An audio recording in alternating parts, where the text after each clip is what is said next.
بسم اللہ، الحمد للہ رب العالمین، والصلاة والسلام علی اشرف الانبیاء والمرسلین محمد وعلی آلہ واصحابہ ومن اهتدى بهدیہ ودعا بدعوتہ واستنى بسنتہ الی یوم الدین، واشهد ان لا الہ الا اللہ وحدہ لا شریک لہ واشهد ان محمدا عبدہ ورسولہ وبعد۔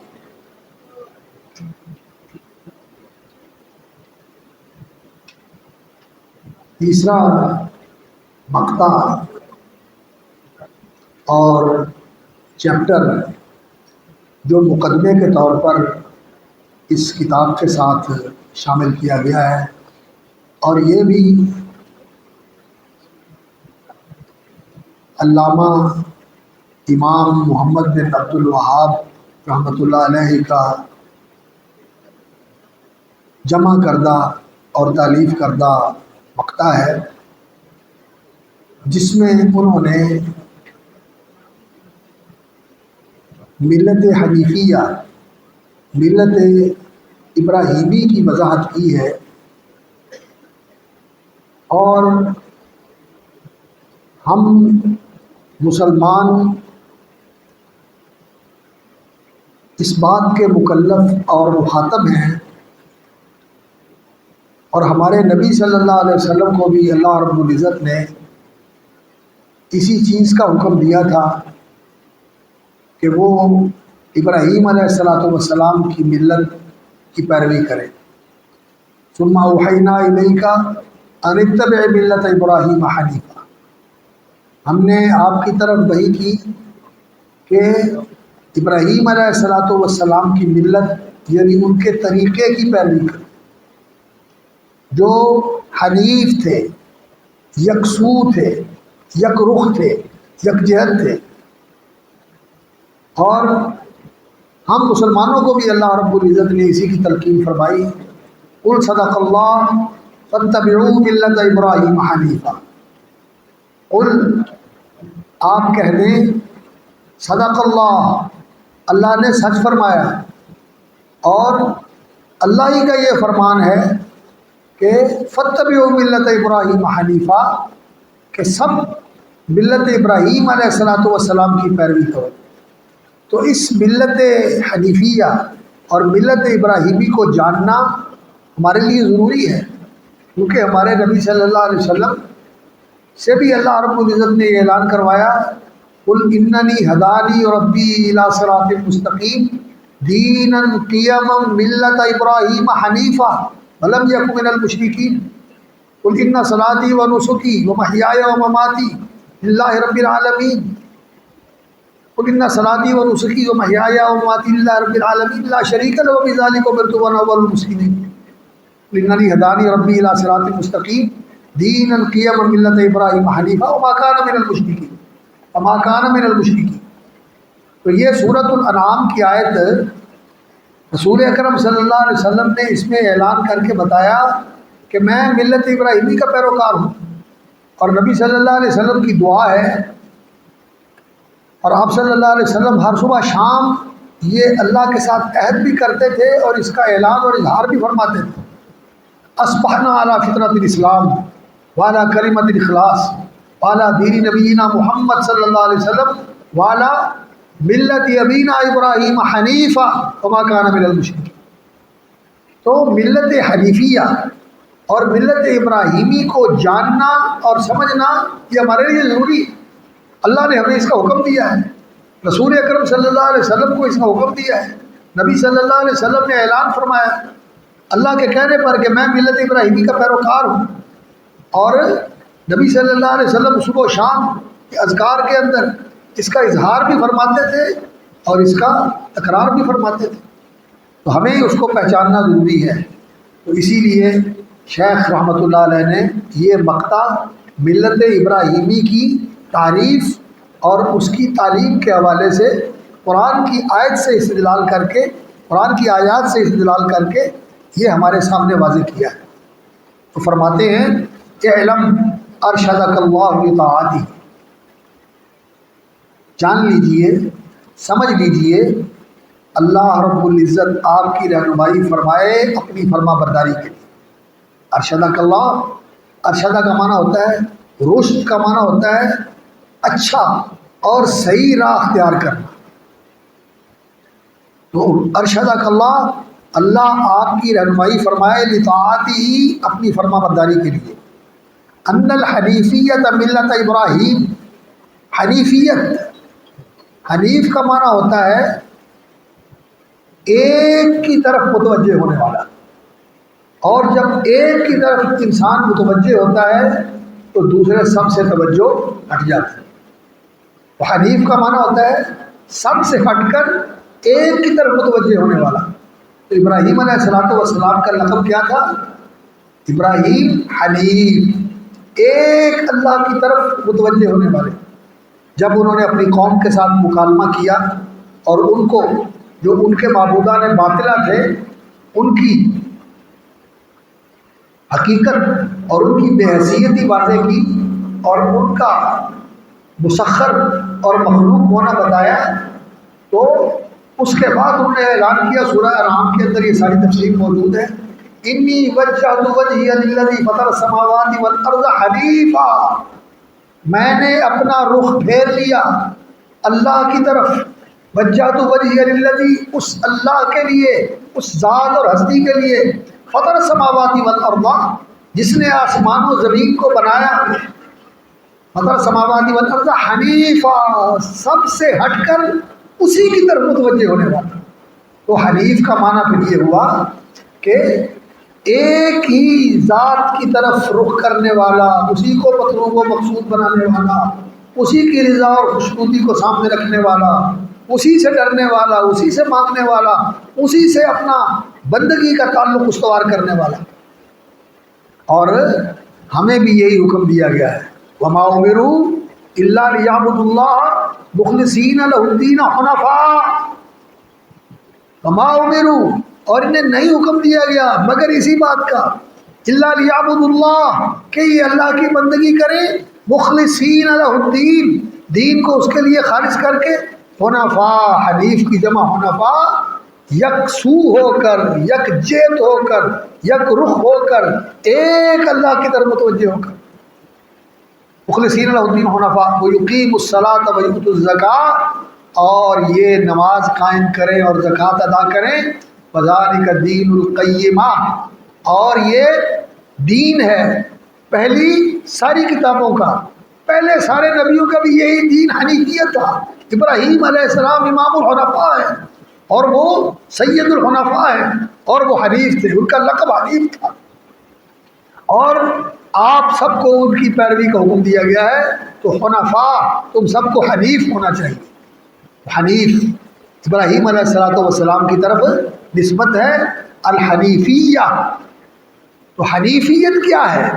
حنیفیت یہ ہے کہ اس دین کی سب سے بڑی پہچان اور اس دین کی حقیقت اور اس دین کی جو روح ہے وہ اللہ کی توحید ہے، وہ اللہ کی طرف متوجہ ہونا ہے، وہ اللہ کو مطلوب و مقصود بنانا ہے۔